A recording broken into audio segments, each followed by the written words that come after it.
Desde los estudios de NTC, la red independiente presenta Noticias 1. Aquí está. Esta es la imagen del día. El presidente Petro no desenfundó ni blandió la espada de Bolívar. La sacó de su urna con el cuidado requerido y con las dos manos la exhibió durante 1 minuto y medio frente a la multitud congregada por el Día del Trabajo y la devolvió a su vitrina, dentro de la cual la espada entró al Capitolio. El presidente quería expresar su esperanza de que, como siguiendo a Bolívar, el pueblo votará sí a la consulta popular que radicó hoy ante el Congreso. De esta historia hablaremos hoy. Esta noche en Noticias 1, Petro, al lado de la espada de Bolívar, radicó en el Congreso las preguntas de la consulta popular. Consejo de Estado admite tutela que plantea la necesidad de excluir a Efraín Cepeda del trámite de la consulta. Hay diferencias entre los promotores de la mini reforma que quienes hundieron la reforma laboral promueven ante el Congreso. Ex jefe de seguridad de Andrés Pastrana haría parte de los beneficiarios de pagos para dejar pasar el contrabando en Barranquilla. ¿Y en qué tal esto? Grupo armado amenaza desde hace 10 años a despojados de Urabá y la Fiscalía no ha comenzado a investigarlo. Por la prensa libre y el derecho que todos ustedes tienen a la verdad, yo soy la Red Independiente. Presenta Noticias 1 con María Fernanda Navia y Gerson Caucha. Buenas noches, bienvenidos. Para hoy, el presidente Petro estaba programado como orador principal en la marcha del Día del Trabajo, en la que este año, a diferencia de las décadas anteriores, las consignas no estaban orientadas contra el gobierno y la clase política, sino a favor de una iniciativa suya, la consulta popular. Por eso hoy, a mis 90 años, he salido a marchar. Soy feliz. En Bogotá, decenas de miles de personas salieron hoy 1 de mayo, Día del Trabajador, a reclamar sus derechos laborales. Por los derechos de los trabajadores, por eso salgo a marchar. Pero también para proclamar su respaldo a la consulta popular que el gobierno promueve ante el hundimiento de sus proyectos laboral y de salud en la Comisión Séptima del Senado. Esta consulta no tiene que ver con el gobierno, tiene que ver con los intereses del pueblo trabajador. Y a mí me favorece en el 10º y en el 12, porque soy un vendedor ambulante, trabajador hace 40 y pico de años. El reconocimiento de las horas nocturnas es de las preguntas más importantes. Por el derecho de los campesinos, de los labriegos, que siempre se nos tuvieron como lo menor. ¡Ay! La escoria. Hoy somos personas gracias a nuestro presidente. Como el líder de la banda nunca creyó lo que se iba a despertar con esta gente. Entonces, vamos por la consulta. El Congreso cometió un gran error. Le dio la espalda a la decisión del pueblo. Opinión que comparten algunos senadores y representantes, quienes también salieron a las calles el día de hoy. Por senadores y senadoras que no entienden lo que está pasando en Colombia. Y es que la gente se cansó que le pisoteen sus derechos. Esta es una respuesta a la apatía del Congreso. Y hasta presentaron una microreforma para ver si no se notaba tanto. Pero esta es la respuesta. Lo que le demuestra esto a los 8 senadores es que están completamente desconectados del querer popular. Hacia el mediodía, la Plaza de Bolívar ya estaba llena. Sindicatos, movimientos sociales, colectivos campesinos y trabajadores en su día fueron testigos de la entrada de la espada de Bolívar en compañía del presidente Gustavo Petro. Es el único presidente en 200 años que me acuerde que ha hecho algo por la clase trabajadora. Después de un discurso en el que afirmó que el pueblo tiene derecho a decidir, el presidente descendió de la tarima para entrar con la espada al Congreso de la República. Lo vieron ustedes en nuestra imagen del día. El presidente, por segunda vez desde que lo es, sacó de su lugar en el Palacio de Nariño la espada de Bolívar y, acompañado por ella en una urna, entró al Capitolio para radicar las preguntas de la consulta popular, cuyo trámite debe aprobar y puede rechazar el Congreso. Alberto es el primer muerto gracias a las decisiones de ese Congreso. Alberto lo matan por Pinto. por haber negado el tránsito de la ley de la reforma laboral. Durante una hora de discurso en la Plaza de Bolívar, el presidente Gustavo Petro explicó la importancia de las 12 preguntas de la consulta popular que presentó en el Congreso. Que el que vote no o no quiera estas reformas es porque es un HP esclavista. Según Petro, el Senado tiene un deber con los ciudadanos. Ni un solo parlamentario que vote en contra de la consulta popular se vuelve a elegir en Colombia porque nadie votará por él. Para Petro, la consulta despejará las dudas de todos los trabajadores del país. ¿Está de acuerdo con promover la estabilidad laboral mediante contratos a término indefinido como regla general? Después de empuñar la espada de Bolívar, siguió su camino hacia el Congreso para radicar el documento de las preguntas de la consulta. Adelante iba la escolta de la Guardia Presidencial con la espada de Bolívar, que ingresó al Salón de la Constitución del Senado, en donde estaba esperándolo el secretario del Congreso, Diego González. Erradicación del proyecto de la consulta popular. Petro fue acompañado por una comitiva de ministros, congresistas del Pacto Histórico, representantes de los indígenas, estudiantes y sectores sindicalistas. El Senado de la República tiene su derecho a decidir, pero lo que se va a decidir no es de poca monta. No obstante, reiteró el deber que tiene el Congreso frente a la consulta. El presidente de la República de Colombia no solo deja las preguntas de la consulta popular, sino que le solicita al Senado de la República permitir que el pueblo se exprese. Aunque se pensaba que la espada de Bolívar iba a quedarse en el Congreso hasta que se diera todo el trámite de aprobar o no las preguntas de la consulta, fue de vuelta a la Casa de Nariño, nuevamente escoltado por la Guardia Presidencial. Hay una posibilidad de que el presidente del Senado, Efraín Cepeda, no sea quien conduzca el debate sobre la consulta popular en el Capitolio. El Consejo de Estado aceptó una tutela en que se pide excluirlo por no ser garantía para el debate. El Consejo de Estado admitió una tutela con la que 3 ciudadanos buscan que el presidente del Congreso, Efraín Cepeda, se declare impedido para tramitar las reformas laboral, pensional, de salud y la consulta popular convocada por el presidente Gustavo Petro, al considerar que el presidente del Senado ha demostrado públicamente su animadversión a los proyectos.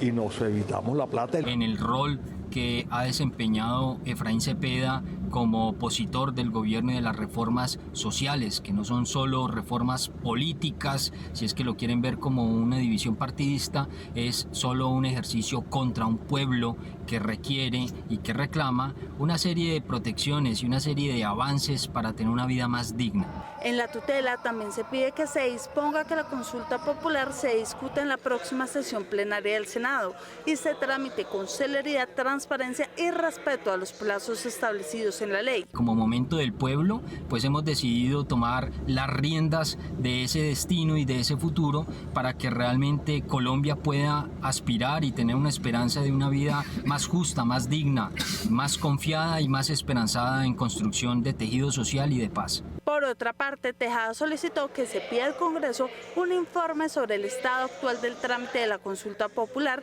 y las acciones que se adelantarán para garantizar su adecuado curso en el Senado. Como pueblo, pues tenemos el derecho y el deber además, ¿sí?, de decidir las acciones políticas que influyan y que de alguna manera tengan un impacto en la colectividad humana. Aunque la tutela fue admitida para su estudio, el Consejo de Estado negó las demás solicitudes al considerar que no existen pruebas de la violación o amenaza de los derechos fundamentales de los ciudadanos. Tanto Cepeda como la Presidencia de la República podrán exponer sus argumentos en esta tutela.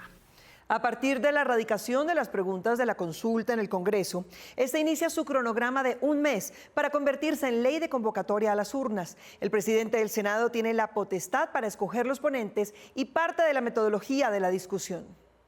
Ante el Congreso de la República.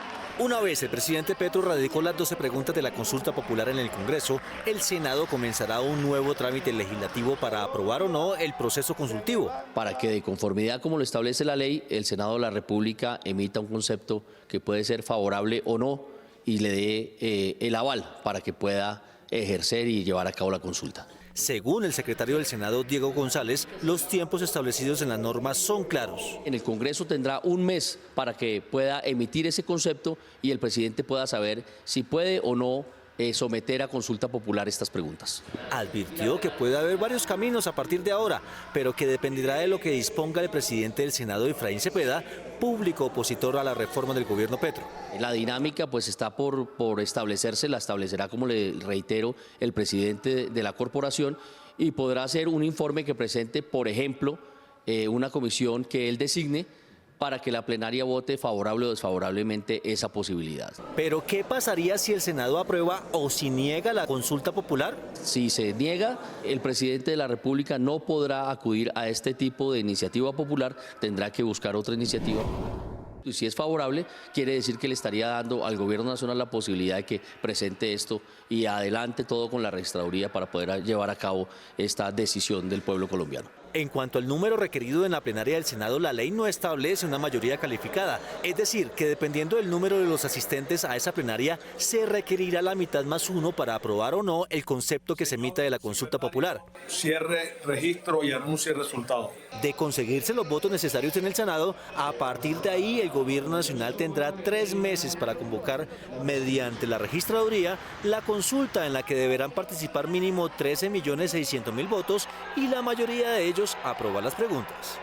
La reforma podría simplificarse si en el Congreso pasa la mini reforma que los autores del hundimiento de la Grande radicaron, pues con ella se darían por resueltos 2 de los puntos incluidos, el de las horas extras y el recargo nocturno.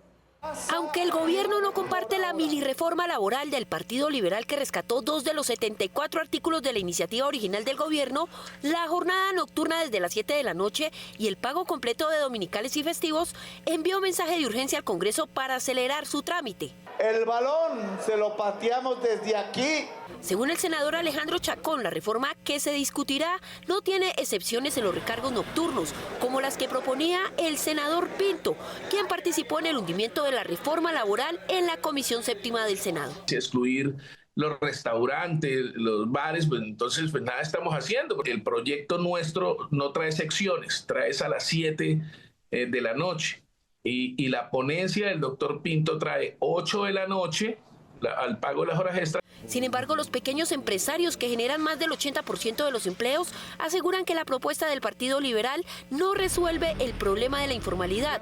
Por ello, proponen que el gobierno presente una nueva iniciativa. Nuevamente se presente un proyecto de ley que pueda ser ampliamente discutido y donde se tenga en cuenta la generación de empleo formal y bien remunerado a partir de incentivos. Para la academia, incluso la consulta popular también se queda corta, teniendo en cuenta que la informalidad laboral está cercana al 60%. Ni la mini reforma laboral del Partido Liberal que modifica los recargos nocturnos y el recargo dominical, ni la consulta popular que promueve el gobierno resolverían, en caso de ser aprobadas, los problemas del mercado laboral. Este jueves, en las marchas por el Día Internacional del Trabajo, el ministro Antonio Sanguino inició la campaña por la reforma laboral. Por la reforma laboral que vamos a hacer valer y que vamos a imponer en la consulta popular que convocará el presidente de la República. Según académicos, si el Congreso aprueba la mini reforma laboral, deberían eliminarse las 2 primeras preguntas de la consulta popular, ya que estas abordan temas que quedarían resueltos, como el recargo nocturno y el pago de dominicales y festivos. Otro proyecto a evaluar en el Congreso es el de la creación o no del Ministerio de Igualdad, al que la Corte Constitucional le dio un plazo para disolverse o ser creado por ley sin los errores jurídicos que tuvo al principio.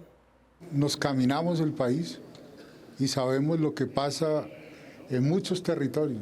El gobierno volvió a radicar ante el Congreso un proyecto de ley que busca la creación del Ministerio de la Igualdad para dar respuestas y gestión a las problemáticas sociales, tanto en el campo como en las ciudades. Pero esa Colombia profunda no está en la zona rural exclusivamente. La Colombia profunda también está aquí en Bogotá o está en Cali.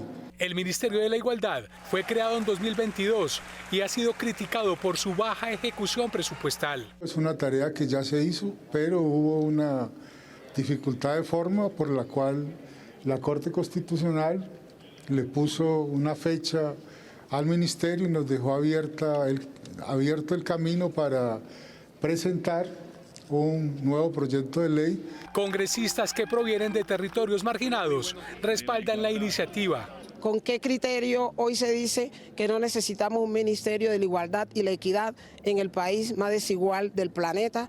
Eso es inverosímil. La población más vulnerable del país tiene que tener un ministerio que pueda suplir tantas inconsistencias que nosotros tenemos y tantas desigualdades. La oposición mantiene su negativa. ¿Qué tiene ese ministerio para mostrar? Además de una bajísima ejecución presupuestal. Aquí hay muchas entidades que pueden actuar para que todos los días se cierren las brechas de la desigualdad en Colombia. Planeación Nacional, el Instituto Colombiano de Bienestar Familiar. A ese ministerio debe llegar precisamente profesionales y líderes capaces de entender la realidad de la sociedad colombiana y poder desde allí ejecutar los recursos que se le asignen. El proyecto de ley se tramitará inicialmente en la Comisión Primera de la Cámara, en la que hay mayorías del gobierno.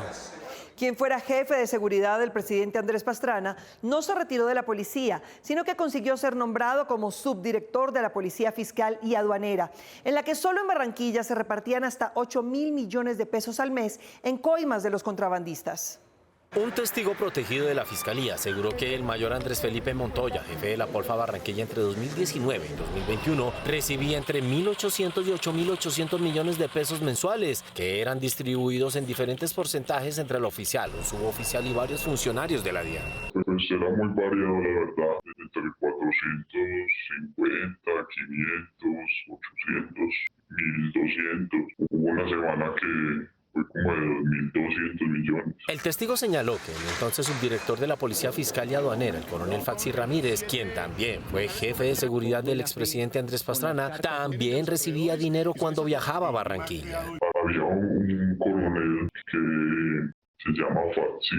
Él era como otro jefe para Montoya porque si necesitaba un televisor, una nevera, plata, o sea, lo que necesitara, había que correrle a ese señor y mantenerlo como al día con sus cargos y con sus cosas. De acuerdo con el informante de la Fiscalía, la cantidad de dinero que recibía el entonces jefe de la Polfa en Barranquilla era tal que incluso debía ocultar los grandes fajos en caletas de su propia familia. En la casa de la mamá él tiene una habitación, esta parte de las otras habitaciones, y él tiene dos armarios.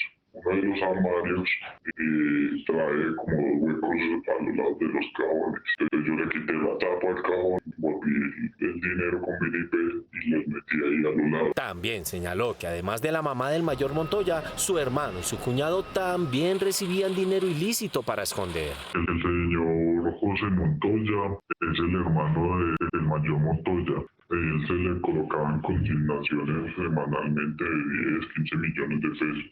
Y hay otro señor que es el hermano de Liliana, la esposa de Montoya, Javier Reyes, que también se le colocaba más o menos 10 millones de pesos semanales. El mayor Andrés Felipe Montoya fue capturado el año pasado por los delitos de enriquecimiento ilícito, lavado de activos y concierto para delinquir con fines de narcotráfico. El ex coronel Pluvio Hernán Mejía, que a pesar de las declaraciones de militares bajo su mando, paramilitares y civiles que lo involucraban como principal promotor de los falsos positivos en el ejército, fue precandidato presidencial, está en juicio.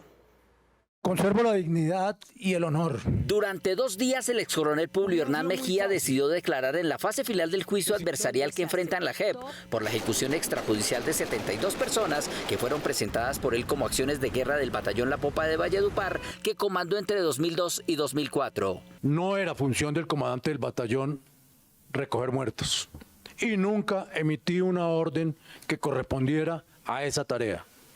Lo vine a escuchar en este juicio. Los familiares de sus víctimas están indignados por sus respuestas. Ahora él no sabe nada, él no dio orden de nada, no conoce a nadie, mejor dicho. Entonces yo personalmente digo, ¿qué hacía él entonces en el batallón La Popa? Él dice que él no tiene que ver nada, que no conoce a alias 38, que no tuvo que ver nada con alias 40, que no conoce a Centella, o sea, él no conoce en estos momentos a nadie. En la diligencia, Mejía, quien enfatizó: en este proceso lo perdí todo. Rechazó los testimonios que lo vinculan con ataques contra la población civil. La Jurisdicción Especial de Paz se comprometió con el país a contar la historia y a sacar, a brillar la verdad. Y esa verdad no puede ser escrita con mentiras pactadas, con personas que esperan beneficio. La JEP revisó 1.153 documentos y escuchó 82 testimonios antes de citarlo al juicio que ahora enfrenta. Hubiera sido muy fácil decir la máxima pena para quienes aceptan en la JEP son 8 años. Yo ya pagué casi 10 de prisión física. Los crímenes que a él se le imputan son de lesa humanidad, no admiten rebajas y su pena podría pasar de los 50 años. Y esperamos en la justicia de Colombia, que siempre tambalea, siempre va a los más débiles. Mejía tendrá una sesión más en la audiencia de su juicio oral del 13 al 16 de mayo. Luego se darán los alegatos finales de las partes y la JEP dará a conocer su sentencia. Ucrania y Estados Unidos firmaron ayer el compromiso que estaba pendiente desde la encerrona del presidente centroeuropeo en la Casa Blanca. Ucrania cree que el acuerdo comprometerá a Estados Unidos en la defensa de Ucrania. Casi una semana después del encuentro de Donald Trump y Volodymyr Zelensky en el Vaticano, ayer 30 de abril se firmó en Washington el acuerdo sobre tierras raras entre Estados Unidos y Ucrania. Me complace anunciar la firma del acuerdo histórico entre Estados Unidos y Ucrania, creando el Fondo de Inversión para la Reconstrucción de Ucrania. Después de firmar el documento, Donald Trump dijo que este acuerdo es una compensación por los $350.000 millones que Estados Unidos ha gastado en la defensa de Ucrania de la invasión rusa.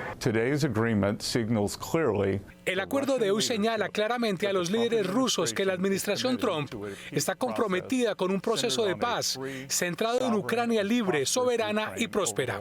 A pesar de que las versiones anteriores del documento del acuerdo solo se centraban en explotar los recursos de Ucrania sin ninguna garantía de seguridad, la primera ministra de Ucrania, Yulia Sviridenko, trinó en la red social X sobre el Fondo de Inversión para la Reconstrucción entre los Estados Unidos y Ucrania. Junto con Estados Unidos estamos creando el fondo que atraerá la inversión global a nuestro país. Con los últimos cambios del acuerdo, Ucrania le otorgará a Estados Unidos acceso a petróleo, gas natural, titanio, litio y minerales estratégicos de su territorio. El analista ucraniano Volodymyr Landa aseguró que este acuerdo permitirá a Ucrania unirse al mercado global de la producción de litio y fabricación de baterías. Lo mejor es que haya una fábrica de diversificación que produzca litio y concentrado y luego otra fábrica que produzca baterías de acumulación y termine el ciclo completo de la producción de baterías de acumulación. El primer ministro de Ucrania, Denis Shimya, dijo que la versión final del acuerdo deja claro que no existe ninguna deuda de Ucrania a Estados Unidos y que en cambio compromete el apoyo del país norteamericano con el fin de la guerra y la integración de Ucrania a los marcos económicos globales. El salario mínimo de Colombia es el tercero más alto de América Latina, lo que indican los indicadores. El salario mínimo colombiano, establecido en diciembre pasado en 1.623.500 pesos, equivale a $323.3. El de Costa Rica fue establecido en $725.6. El de México en $416.6. El de Perú en $301.7. El de Brasil en $244.7 y el de Argentina en $238.9. Esto indica que el tercer mejor salario de América Latina sigue siendo mínimo. Esto es lo que indican los indicadores. Como es tradicional, hace más de un siglo, hoy hubo palizas para los trabajadores de París, Chile, Venezuela y Filipinas, entre otros. Pero ahora, más que luchar por su horario y su sueldo, los obreros están protestando por la falta de transparencia política en el mundo. El 1 de mayo se celebra el Día Internacional del Trabajador en conmemoración de los obreros asesinados por la policía durante las protestas sindicales de Chicago en mayo de 1886. Sin embargo, Estados Unidos es uno de los pocos países donde esta fecha no es día festivo. Aún así, los trabajadores salieron en Nueva York, Los Ángeles y Washington para manifestarse en contra del genocidio en Gaza y las políticas migratorias de Donald Trump. En Japón, Taiwán y Filipinas, los trabajadores marcharon por mejores condiciones laborales y también se vieron carteles en contra de Trump por su política arancelaria contra los países asiáticos. En Francia, la Confederación General del Trabajo estima que 300.000 personas salieron a las calles. En París se registraron choques entre algunos manifestantes y la policía. Tenemos la sensación de que los trabajadores se están ahogando bajo el aluvión de leyes que se están imponiendo y que los maltratan. Y siempre es bueno manifestarse, no solo expresar la indignación, sino luchar contra todo el daño que se está infligiendo. En Chile, los trabajadores también se enfrentaron con la policía antidisturbios en Santiago. Mientras eran rociados con agua, los manifestantes exhibían banderas de Palestina. En Venezuela, miembros de la Asociación de Educadores Jubilados salieron a las calles de Caracas para marchar por pensiones dignas. La Policía Nacional Bolivariana impidió el paso de los pensionados a la Plaza Venezuela, en el centro de la ciudad. Alertamos sobre el patrón inconstitucional de obstaculizar la protesta pacífica. En Turquía, los trabajadores se pronunciaron contra el encarcelamiento del alcalde de Estambul, miembro de la oposición. Las autoridades bloquearon el acceso al centro de la ciudad y retuvieron a 400 personas.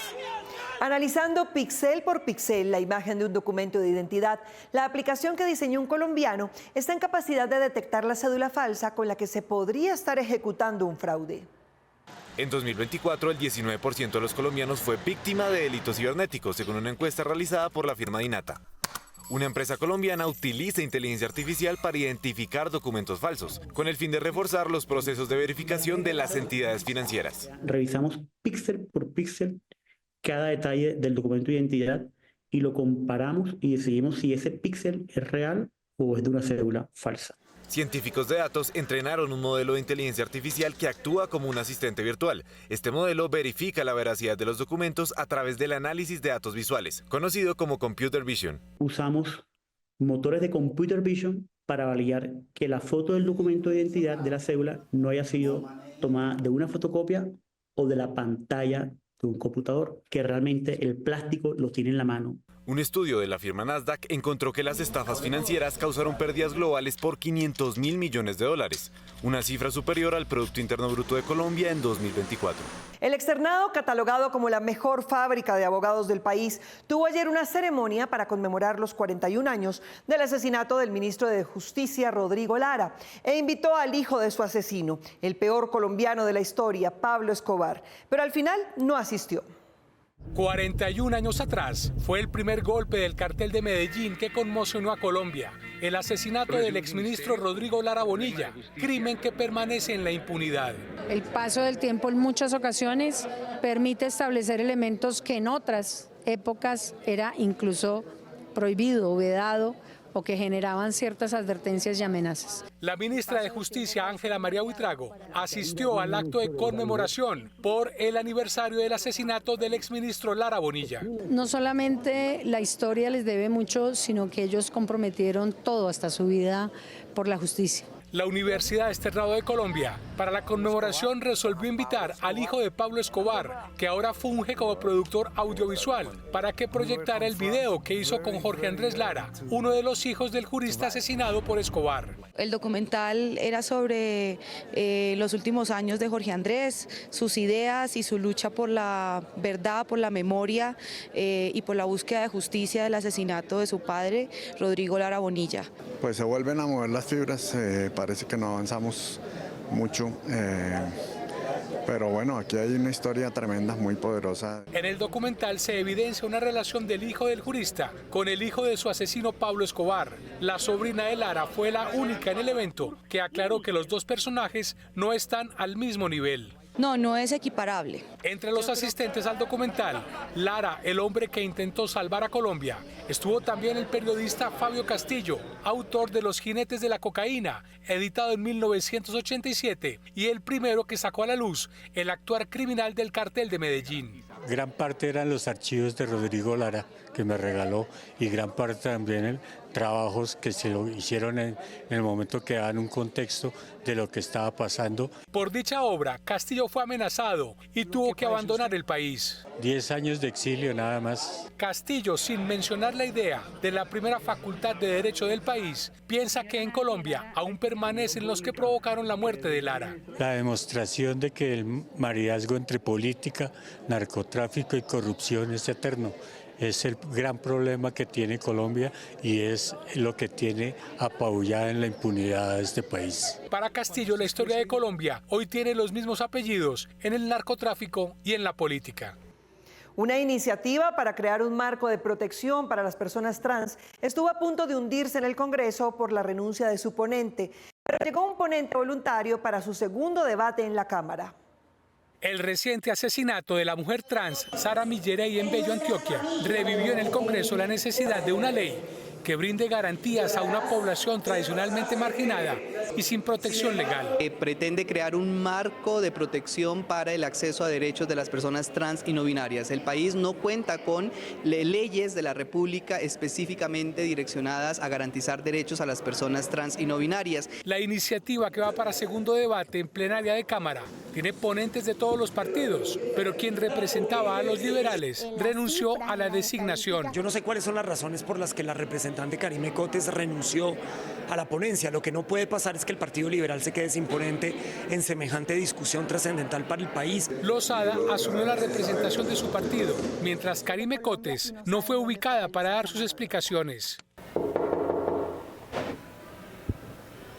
Pese a los obstáculos que este proyecto de ley tiene en el Congreso, la misma población trans espera con optimismo el avance. Una garantía de una igualdad de derechos frente al Estado colombiano y se nos niegan muchos espacios, simplemente porque no hay ese enfoque diferencial, ya sea en atención en salud o en vivienda no estamos censadas o en trabajo pues nos rechazan, no hay temas como de vacantes. La Defensoría del Pueblo apoya la iniciativa y alertó sobre la baja esperanza de vida que tiene dicha población. 35 años, esto es como medieval, es decir, es muy difícil encontrar una persona trans, una mujer trans que tenga más de 40, 50 años porque mueren antes por razones de salud, por razones de violencia, por razones de discriminación. Hoy existe jurisprudencia y normatividad que se ha logrado a través de sentencias de la Corte para garantizar derechos a la población trans, pero no hay una ley que consagre constitucionalmente esos derechos. Desde que una sentencia judicial ordenó devolverles el predio del que los sacaron los paramilitares en los años 90, un grupo de campesinos de Urabá ha sufrido las amenazas de una mujer y sus acompañantes armados que lo impiden y que desde hace 10 años fueron denunciados sin que la Fiscalía atienda el llamado de los despojados. ¿Qué tal esto?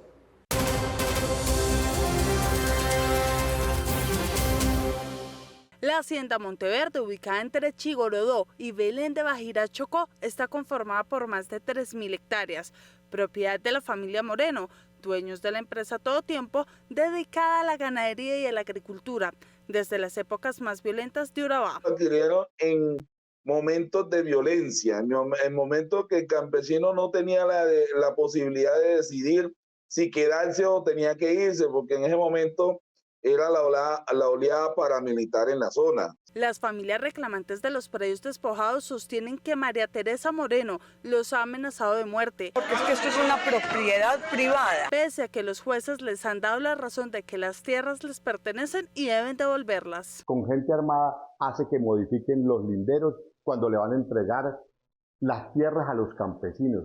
Son más de 120 familias, ellas se presentan nuevamente con gente armada y hace modificar los linderos para quedarse con parte de esa tierra. Hace 10 años, Moreno, acompañada por 2 hombres armados que se identificaron como miembros de la organización, llegaron a intimidar a los campesinos favorecidos con una sentencia de restitución de tierras. Y 10 años después repitió la historia, pero se cuidó de no dejar pruebas. El 9 de abril volvió a hacer lo mismo, con gente armada se presentó en el momento de la entrega de las tierras y la delimitación de la tierra que se entregaba a los campesinos. Otros de los campesinos han tenido que dejar sus tierras pese a la sentencia de restitución y arrendar a otras personas para evitar inconvenientes. Y le mochan el alambrado, le echan el ganado, le dañan las cosechas, se le roban las cosas que tienen allí. A los reclamantes en la diligencia de restitución se les impidió grabar, pero la alegada dueña otra vez pudo entrar armada. No podíamos tener ni los celulares grabando ni tomando fotos porque no lo iban a permitir, ¿sí? Estos señores llegaron intimidando, amenazando a los señores que fueron restituidos el día 28 del mes de marzo. Según los campesinos, Moreno, recurriendo a intimidaciones, ha impedido que los dueños de varios predios de Monteverde delimiten sus tierras tal como lo dicen las sentencias. La señora, cuando salen los procesos de restitución a favor de los campesinos, se presenta con gente armada para modificar los linderos y quedarse con parte de la tierra. Y le impone los linderos y el sitio por donde va la finca a los campesinos. Los campesinos que se han quedado allí también deben encontrarse con Moreno, que sigue viviendo en la hacienda. Colindan muchas veces con ella misma por todos los lados, porque le entregan a un campesino un pedacito de 50 hectáreas y ella queda siendo la vecina del campesino por todos los lados. La situación se agrava porque además las tierras restituidas se entregan incompletas. El objetivo de la restitución es que es una restitución, digamos, integral, para que la persona esté mejor, igual o mejor que en el tiempo que salió. Pero en el tiempo que ella salió, o sea, tenía su finca completa, tenían los linderos, tenían por dónde caminar. Pese a que existen al menos 3 denuncias ante la Fiscalía por amenazas de muerte, hasta la fecha no ha pasado nada en estos casos, por lo que estas mismas acciones también se adelantarán ante la JEP para que se tomen las medidas de protección. Nos vemos en las redes sociales y el próximo sábado aquí en Noticias 1 a las 8 en punto, con las mejores noticias del fin de semana. A ustedes, gracias por elegir la independencia.